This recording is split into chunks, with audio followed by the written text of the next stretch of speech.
Hey everybody, welcome to the podcast for howtoraiseanawesomekid.com. This is Justin, and with me is Eric. Hey, good evening. How you doing, man? Great, man.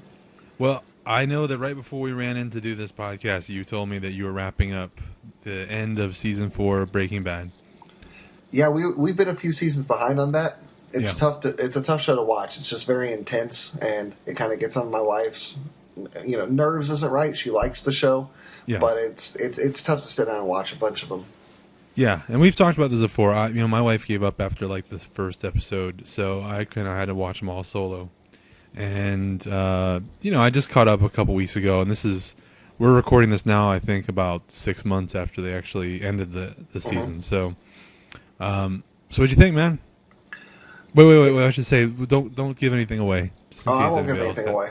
But so what'd you think? Well, Let me ask you this: does your wife still agree that like it's too intense and she wants to take it slow? She's on board now. Okay. I mean, she wants to watch it. She's maybe not pushing as hard to watch it every night as I am. Yeah. But at this point, I think we're about 3 episodes into the first half of the 5th season. So Yeah. I've got those DVR'd. We're going to start hitting those probably tomorrow night. I'm thrilled we caught up. It's just the end of the 4th season was pretty intense. I think my wife and I, had an idea of what was going to happen because she goes to these other online forums, and they have just thread names, and there's a spoiler in there, so she knew of a major plot event in the very last episode of season 4, and I had known it because I saw somebody spoil it on Twitter. Yeah. So we've spent much of the past couple days saying, "Oh, do you know any spoilers?" It's like, yeah. What is it? I can't tell you. I don't want to hear yours either in case they're different. I was casually involved with the show, just barely following anything. So I went into it with not knowing a single thing. So yeah, I mean, intense. I don't know, man. That to me was like, that was probably one of the best episodes of TV I've seen in a long, long time. It's a hard time for. I mean, I don't know. Do you need to take a break, man? You need to take care of your fan, or I see you kind of. No, I wish it was a fan. There's a fly. There's a fly in the room. Oh, don't worry about a fly. He's mad about one of his brothers in season 4. Yeah.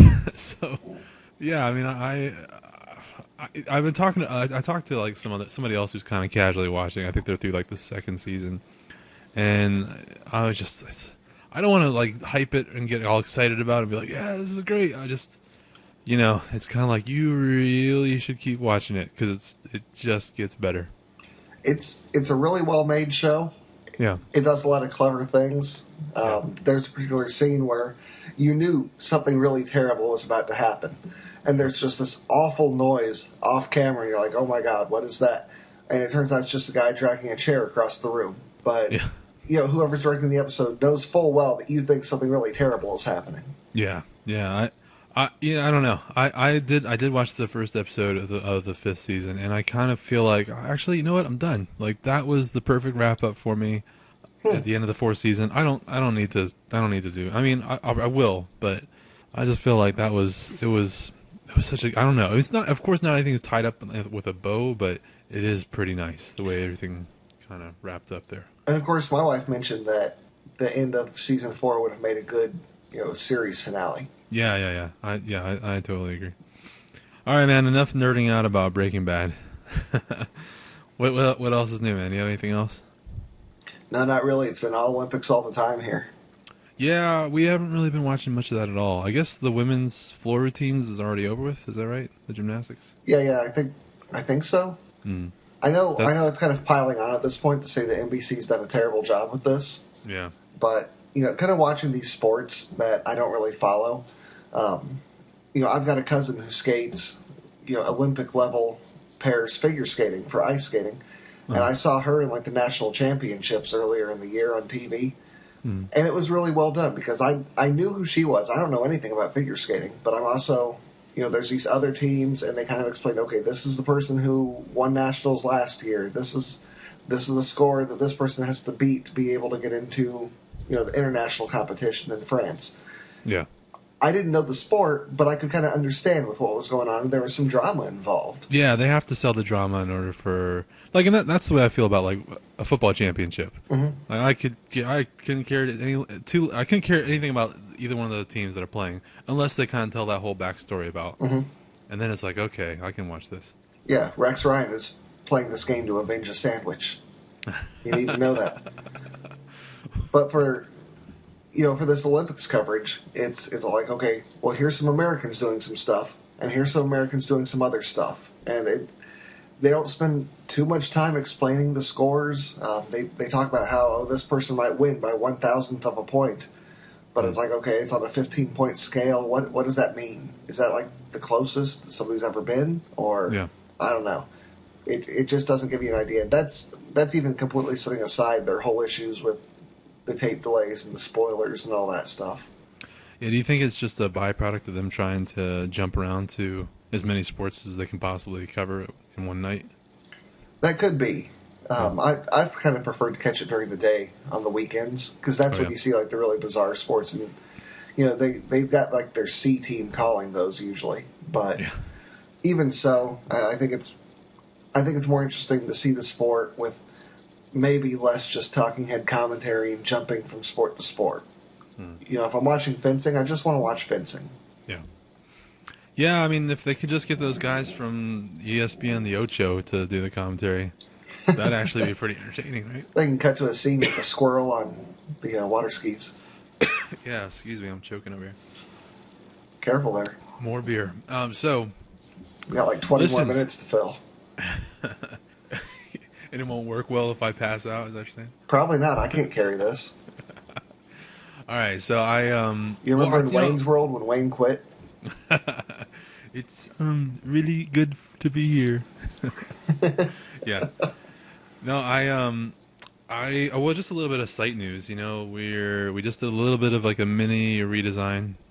Still kind of a young site, and so I was telling you last night that I looked around at some of the other sites out there. I mean, and I shouldn't say sites because I told you, I think the very first time we did one of these, I said that I wanted to have a site, not a blog. I'm not really interested in having like a diary. And, that's kind of what I'm shooting for. A lot of what's going on the other sites are blogs. So I'm starting to think, I don't know, maybe we do need to adjust it a little bit to make it a little more personality driven and maybe a little bit more autobiographical, I guess. I don't know. What do you think? I'm all for being personal. I think it's easier to write that way myself. Yeah. So anyway, so we did. I did post up the first podcast. So that's kind of. I'm actually surprised. We've gotten a handful of people listening to it. More than a handful, actually. You and I would be a handful because I listened to it like twice on my computer, once on my phone, and then you did it. So that's 4. But we actually got like a bunch more than that. So that's nice. We do? Yeah, for nobody even knowing this thing exists. Yeah, we had about 20 people listen to it. So that's fantastic. That was, I mean, I posted it up, 2 days ago, and I just checked the stats yesterday, and there was like 20 people. So. I mean, especially considering that I didn't actually listen to it, I kind of lied. Yeah, no, that's okay. I didn't really, I listened to it kind of in the background. I was thinking about, they say for SEO purposes, you should... SEO? What does that mean? Search engine optimization. Oh, that's right. Because we're a new site, we're trying to get new people to show up, but legitimately, we're trying not to do things like buy Twitter followers and shit like that. So what I'm thinking is, what I've heard is you should transcribe your entire podcast and put the entire transcript up on the website, so that way the search engine can get that. And that's just, I was thinking about it. I was like, that means I'm gonna have to listen to this podcast again, and I'm gonna have to type it all out. That sounds like murder. So. I don't know, man. I don't think... I got to decide whether or not I'm at the point where it's like, oh, you know what? Having another 20 people would be great. Maybe if we just transcribe the entire half-hour podcast. Universally, I don't know if there's anything that's worse than listening to your own voice. Oh, yeah. I'm actually kind of hooked on listening to podcasts when I go to sleep. Oh, yeah? And, yeah, I'm trying to break myself of it, but nothing puts me in bed faster than to just listen to, like, the first 5 minutes of a podcast. Who usually bores you to sleep the soonest? There's some BBC, I think, In Our Oh, Time or something like that. History and science podcasts. Those are pretty good. But stuff you should know. That's usually good. For Giant Bomb, man, Giant Bomb actually does the inverse because their podcasts are all like they do it once a week and it's all like 3 hours long. And the I hate first hour, those. I love it, man.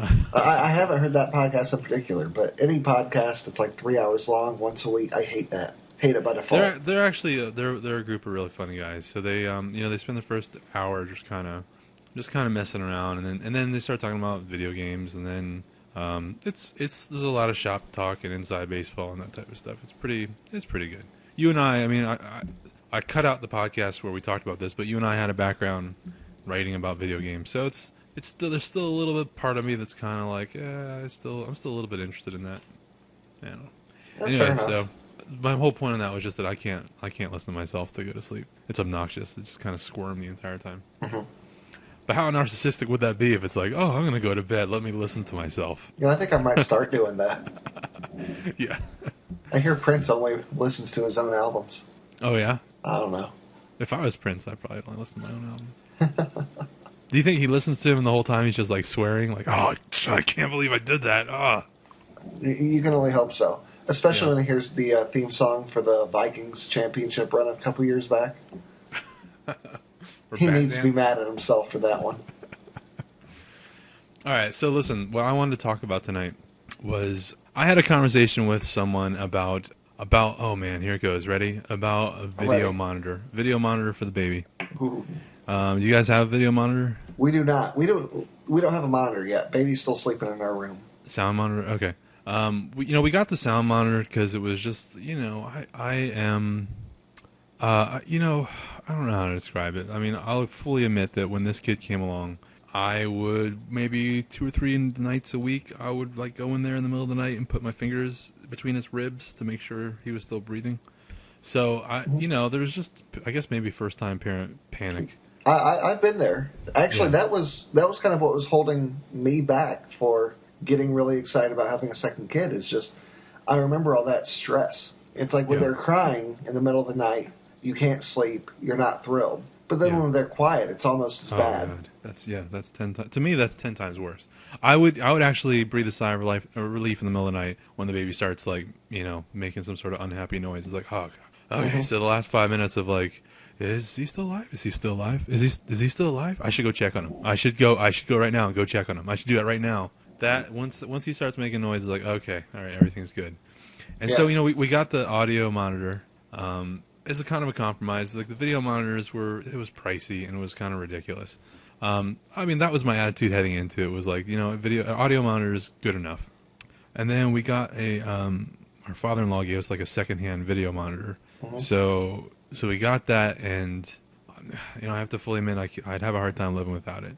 And there was, I think there was a moment when our kid, the kid, you're going through that phase where you're trying to help teach them to self-soothe.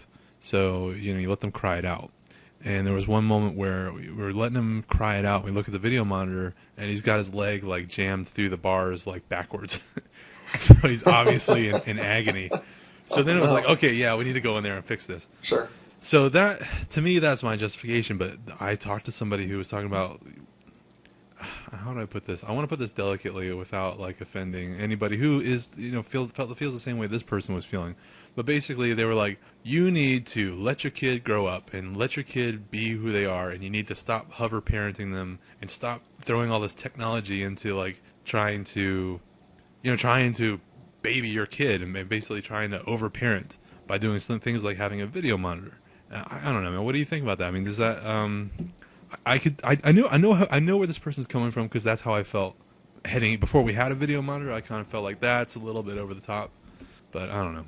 I think that's a load of crap. Yeah. I mean, I can see where it comes from in principle, maybe, but realistically, there's nothing wrong with a video monitor. It's easy technology now. It makes sense. Yeah, I mean I'm sorry. Go ahead. I was just saying there will come a time, a couple years down the line, when it's going to be the time to part with that video monitor, and maybe either you or your wife won't be quite ready, but you've got to cut it out. But your kid's still under a year old. There's nothing wrong with that. I've been eyeing a 8, Woot every once in a while sells for like $150 an 8 camera Oh yeah, that thing. security system. So we could put it in every room of the house, and that way I'll always be able to keep tabs on them. Is that a little bit From out the of panic control? room. Yeah, yeah. No, actually, I wouldn't mind getting one of those, but for a completely different purpose. Oh man. No, not Listen, like this that. is a family podcast. No, I mean we've had our house broken into before, and Yeah. our reaction then was to get a security system. Yeah. Realistically, this depends on what town you're living in, but man, the police never showed up in our town if the alarm went off. I could always beat them to the house whenever it's just like the back door or whatever that had an issue. So I'd rather have a security system, so if somebody does break into the house, boom, we can get them. It's like, oh, yeah, that's the guy. Yeah.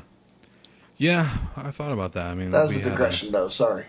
I guess what I'm saying is that when it comes time for technology to make things a little safer and a little easier, sometimes I will be pretty happy to go ahead and jump on that bandwagon. Sure. So my response at the time, I got pretty heated about it, and I said to the person who was saying, well, you shouldn't let advancements in technology mean that what's the word I'm looking for? You shouldn't let those advances govern the way you raise your child. Mm-hmm. And I said, that's why I let my kid crawl around on the floor of the car when we're driving, because car seats. This is ridiculous. Who wants their kid to live forever? And same thing with like I don't know. There's a few other different everything for like the last 50 years. I said I have a crib that's already strangled 3 children, but we're just gonna take our chances anyway. Who cares? Yeah. Like there, that was my attitude. I was pretty upset at the time when my kids had different colored plastic bags to play with. Kids love sticking their head in plastic bags. Sure. It's a rush. I don't know, man. What do you think? I mean, everybody in the world has advice. There's nothing that attracts advice more than a parent, and maybe there may be nothing that cranks advice out of people more than parenting. I mean, we're doing this website. Yeah.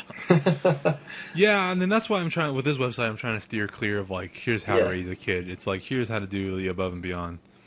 So but you're right. I mean, I'm trying not to like teeter into, hey, you should feed your kid at least this many times a day, that type of thing. Like, it's more or less kind of like, you do what you're supposed to do, and here's how you can do it even better. Maybe I don't know. Yeah, I was just kidding around with that, but like there's nobody in the world more militant than breastfeeding moms. Yeah. We've got one good friend, and I love her to death, but she's pregnant, and virtually every post she has on Facebook is about what everybody should be doing with their kids. Like constant links to that kind of stuff. It's like, all right, I get it, you're pregnant, but it's not the only way to raise kids. Yeah, I mean, you and I were talking about this last night. Like somewhere, my wife read somewhere that television for a kid under the age of 2 is kind of useless and maybe even damaging and just not a great idea. And so, while we haven't really actively tried to get him away from television, we also don't go out our way to let him see TV. Well, I should say, if the TV's on, that's great, but we don't like put on children's programming or just BBC shows.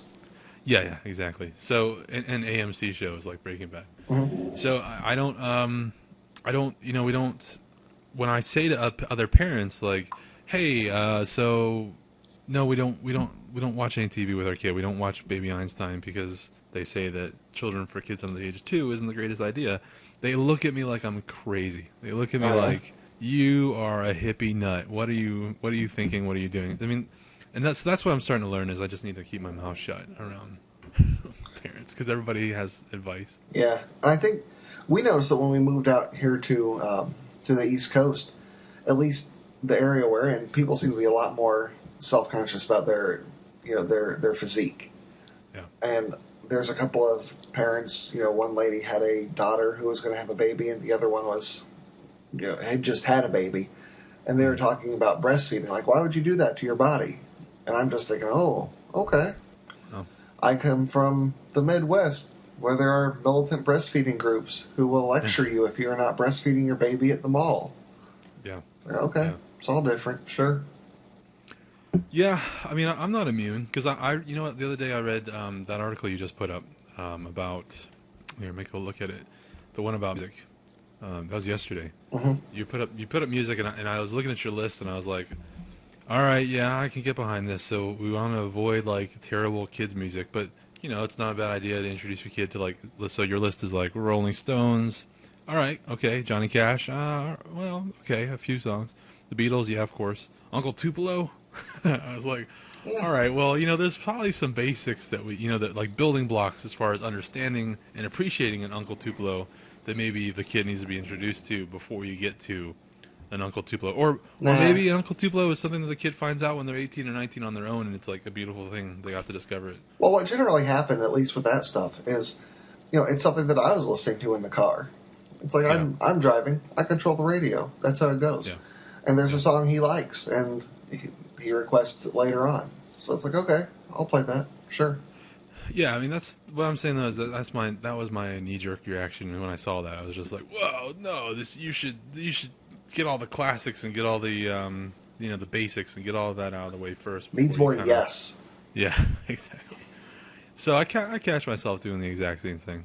I don't know. Have you ever had anybody kind of, try to give you unwanted advice? Trying to think. Yeah, probably. I just ignore them. I'm good at that. I hear all these things, and you get prepared as a father to be. Usually, you hear horror stories about it. Oh, I was at the mall, and this, the moms talking to each other. I was at the mall, and I was 8 months pregnant, and this lady I didn't know came over and started feeling my belly. And as a dad to be, you're just thinking, oh heck no, that ain't happening on my watch. I'll punch that lady out. But then it never happens.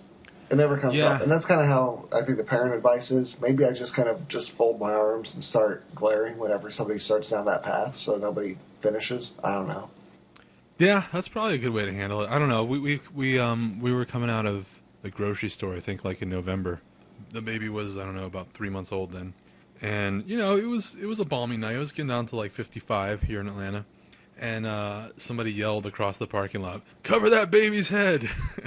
And I think that was my wife and I. Our reaction was just kind of like, we just started laughing. It was like, all right, it's 30 feet from the inside the grocery store to the inside the car. It's not it's not Siberia. We're not freezing the baby. Oh yeah. That does make me think. There's like this strawberry festival in downtown Indianapolis they do once a year. Like right downtown, everybody goes out. They get strawberries and cake and whipped cream and stuff. Yeah. And so my wife meets me downtown. I'm working there at that time, and we go out, and she's got the baby in one of those little slings that attaches to the front, so the baby's kind of asleep, and it's well ventilated. It's like it's mesh, but some old lady comes up. She's like, "That baby's gonna be too hot in there. You got to get him out." Just leave me alone. I'm having strawberries, lady. Don't blame your dry womb on me. Hey, listen, man. It's better than that. Then she's probably telling you something about keep the strawberries away from the baby, because I think that's a thing too. Oh, is it? Yeah, something. I don't know. There could be a strawberry allergy issue or something like that. So, see, this is what I'm talking about. Like there's endless supply of like things that you can be lectured about and things that you can be concerned about your baby and other people's baby. It always makes me wonder what kind of logical jump people make to think that this person that I don't know wants my advice on this. What I have to say is that important. I like to think that it's not so much like I have this wealth of knowledge that I need to share with you. I'm going to kick myself if I don't tell this person this and then something bad happens later. I think it comes from a place of good where they're reaching out and saying, "Hey, by the way, you should do this, otherwise this might happen," or something. I think it's a control thing. You think? Yeah, they like to act like they can, exert some sort of control over somebody they don't know. Like they are in the position where they need to be giving orders to everybody. Could be. And I think people need something to do after AOL closed up. You're talking about there in Virginia? In general. No, I mean... in general. Until they find out about Twitter or something. I mean, you remember when the internet was relatively fresh and AOL people were all the dummies. I mean, they've gone somewhere. Yeah, where are they? Where are they all now? Where would you say? I guess they're. You know what? They're getting on Facebook. Yes. Holy cow, man! Yeah, Facebook is the new AOL. If you know what? I'm not. They get on Facebook. Let's just say they get on Facebook and they post pictures of people with quotes right under them about something or other. That's who they are now. Or they post pictures that were funny like 8 years ago, or pictures that were never funny, and they're like, "Haha, this is so true." Yep. You dummy. Go back to AOL.